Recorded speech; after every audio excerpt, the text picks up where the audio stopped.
She's very nervous about this because she's having to fulfill, I think, 3 different roles within ECPTA at the moment. She's under a lot of stress, and she's doing a fantastic job. But yeah, take it away, Stacey. Thanks. Thanks, Alistair. So basically, ecological technician at Eastern Cape Parks and Tourism Agency, and I'm just going to kind of give you an overview of ECPTA and of some of the research projects we have going. So basically, we're like assisted organisation to DIET. We kind of answer to them in terms of permits and stuff. And basically, our mission is to become the premier conservation and tourism agency by actively pursuing equitable, low-carbon economic growth through innovation and collaboration. Our vision is responsible tourism and conservation underpinned by sustainable development of the Eastern Cape. And our goal is to leverage resources for tourism and conservation priorities with respect, integrity, and responsibility. So the way the province works is we have been divided into 3 different regions. The region we're currently in is the Biodiversity and Heritage region, which includes the Baviaanskloof World Heritage Site, Great Fish River Reserve, Groendal Island, Thomas Baines, Waters Meeting, and Formosa. And then we have the Game Management and Recreation, which is kind of in the middle. And that includes Commander Drift, Doublemouth, Kuchaba, and Porfu, Fort Forsyth, Onskillignik, Overston, and Frana. And then heading towards the KZN border, we have the Marine and Coastal Cluster, which is Dwesa, Shileka, Salaka, Kwebe, and Mkombati. So basically, Scientific Services is a department within ECPTA, and our main focus is on monitoring, with the main things being fire, alien plants, protected species, and climate change. And then we do annual game census, and basically every year it's a different reserve on a 3-year cycle. And then also all research projects come through us. Now, so this is the research application form, and I know it looks extremely daunting when you first get it and you're asked to input information. But basically, just to give you some idea of it, your first column has all the supervisor's details. Then you have your project title, your abstract, if your research is for a degree, and if it is for, which one, which ECPTA reserves you're going to be working in, what are the benefits to ECPTA by this research, your start and end dates for your project and for your time in the reserves, and then if there's going to be any environmental impacts, all the other researchers' details like students and other supervisors. You have your research proposal, which you can either paste into this document or you can just send as a separate document. And then obviously your signature. So that's kind of like the basics for the research proposal. Okay, then as an ecological technician, I'm basically one below an ecologist. My joke when people ask me what I do, I say I do all the fun stuff. I get to go do the field work, the data collection, and the data entry, and then the ecologist does all the reports and data analysis, which unfortunately I'm currently doing both of.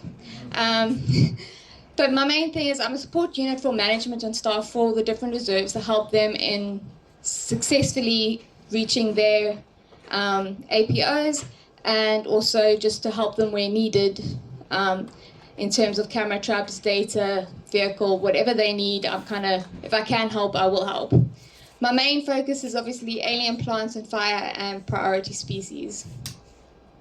So this is the Biodiversity and Heritage Cluster, and basically we start from King Williamstown and we end up all the way down to the the Western Cape border. And the main reserves I do work on is Great Fish, Baviaanskloof, Thomas Baines, Waters Meeting, Formosa Island, and Groendal. And then we've got other reserves like Snakenborg and Beggar's Bush that I don't actively do work on, but that are still managed by ECPTA. So these are just a few of our priority species. And basically, we use camera traps and ranger sightings in order to collect data of the species that are occurring on the reserve.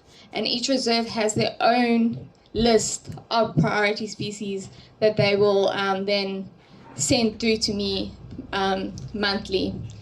And yeah, the idea is to just try and get a better understanding of what animals are occurring in each of the different reserves.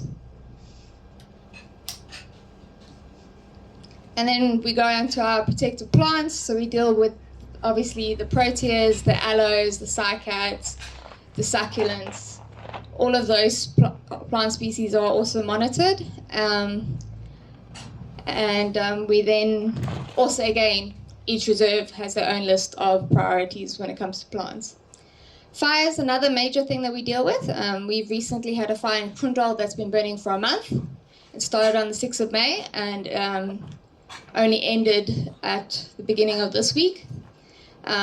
So what these two maps show are fires that were from last year in Snakenborg and Baviaanskloof. And basically we try to measure the fires inside and outside the reserves and get an idea of how much hectares is burnt. So we get data from the rangers who are on the ground dealing with the fires themselves. And then we also use satellite data from MODIS and firms in order to create the maps. And then we have an annual report that we send in. Plus I've got 2 extra reports, one specifically for Formosa and one specifically for Baviaanskloof that I also then now get to do. So much fun. Alien plants is becoming a major part of our workload of recent. There's a lot of pressure now to actually start dealing with these. And what we've tried to do is create a way for rangers to collect information on alien plants, looking at the species, the number of plants, the dispersal method, whether they're clumped or single or dispersed, as well as whether any control method has been used, manual, chemical, or biological. And then these are just a few of our current research projects. So we have the Ecofeminist Lens representation for women of color in nature and wildlife conservation professions in the Eastern Cape, which was wrapped up last year. We have spatial and temporal drivers of mammal communities across a multiple dimension landscape gradient in a semi-arid mountain catchment, which is still currently being written up. Conservation and recovery of the Encephalopsis cycad species, regional assessment of leopard population status, threats, distribution, and habitat connectivity in the Eastern Cape, South Africa, evaluating the use of rhinoceros dehorning as an anti-poaching strategy in South Africa, population productivity, paternity and poaching rates, and then the last one, the spatial and temporal variation of leopard diet and demographics in the Baviaanskloof, Eastern Cape, which is actually my master's project. And basically the reason for it is leopards are the last apex predator that we have in the Baviaanskloof. They've been lost from large areas of their historical distribution, mainly due to prey depletion, habitat loss, and direct persecution. Because leopards are such highly adaptable species, they are able to survive within human-dominated landscapes, which brings them into conflict, often with livestock farmers. So basically the background to my study is we had 4 study sites across the entire reserve, not the entire reserve, but across the western side of the reserve and then the Heartland Conservancy area. So the green part is the reserve, and then this is the Heartland Conservancy area.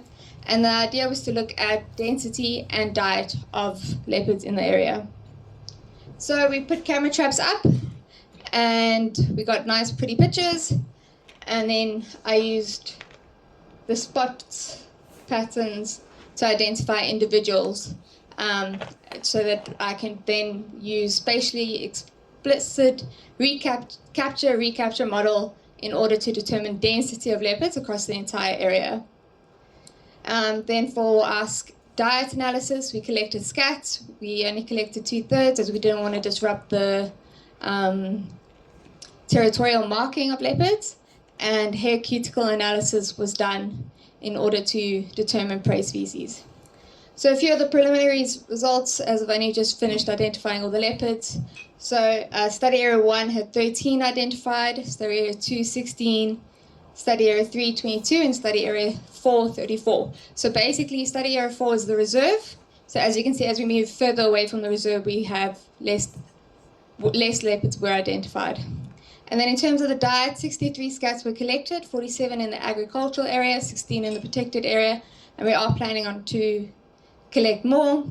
And then a total of 13 species were identified, and then the main prey species identified using frequency of occurrence were bushbuck 18%, mountain reedbuck 16%, Snakenborg 13%, and then the dusty 12%. Thank you very much. And then these are the contact details if you want who to send your research applications to. Thank you.